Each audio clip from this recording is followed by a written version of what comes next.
नहमदहु व नसल्ली अला रसूलिल करीम अम्मा बाद। मराकश में ज़लज़ला आया तो लोगों ने दो सवाल किए।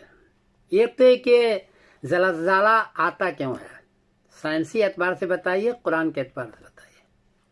दूसरा सवाल ये क्या है कि हम जब कुआं खोदते हैं तो अंदर से पानी निकलता है, आप लोग कहते हैं नीचे से आग निकल रही है, ये कैसे?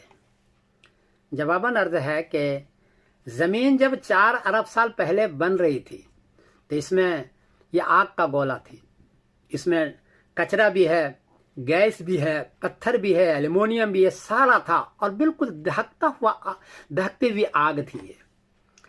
फिर ज़माने दराज के बाद, कई अरब साल के बाद ये ज़मीन ठंडी हो गई तो ऊपर का हिस्सा छिलका बन गया जिसको क्रस्ट कहते हैं, और नीचे का हिस्सा 5 परत है उसको लायर कहते हैं। तो ऊपर का हिस्सा छिलका बना जो 60 किलोमीटर तक है नीचे गहराई में, और नीचे का हिस्सा लायर जो है सबसे नीचे 6378 किलोमीटर नीचे है। तो वो वहां आज भी गर्मी है, बहुत तेज गर्मी है, 5500 सेंटीग्रेड गर्मी है। और जमीन, ये ऊपर का छिलका 15 जगह से टूटी हुई है, ये छिलका टूटा हुआ है।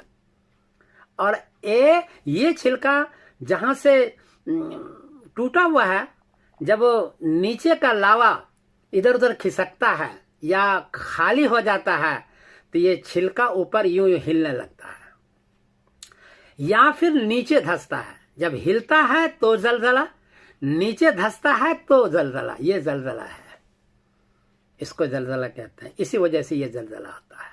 पानी जो आप निकालते हैं वो तो समंदर है, 11 किलोमीटर कुल समंदर, 11 किलोमीटर खोदिएगा तो वहां समंदर का पानी जमीन के आगे पीछे होता है तो उसकी वजह से पानी निकलता है। लेकिन 11 किलोमीटर के नीचे जाइएगा, 60 किलोमीटर के नीचे जाइएगा तो आज भी आ गया।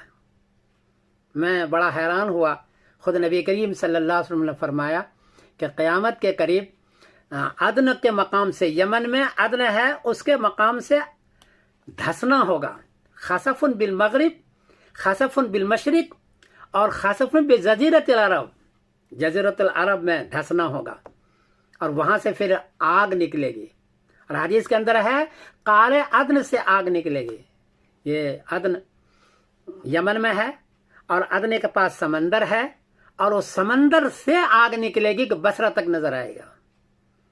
मैंने जब साइंसी तहकीकात की पता चला कि जो 15 जगह टूटा हुआ है क्रस्ट छिलका, तो एक टूटा हुआ अरबियन प्लेट में वहीं अदन के पास से गुजरता है, अदन के पास से।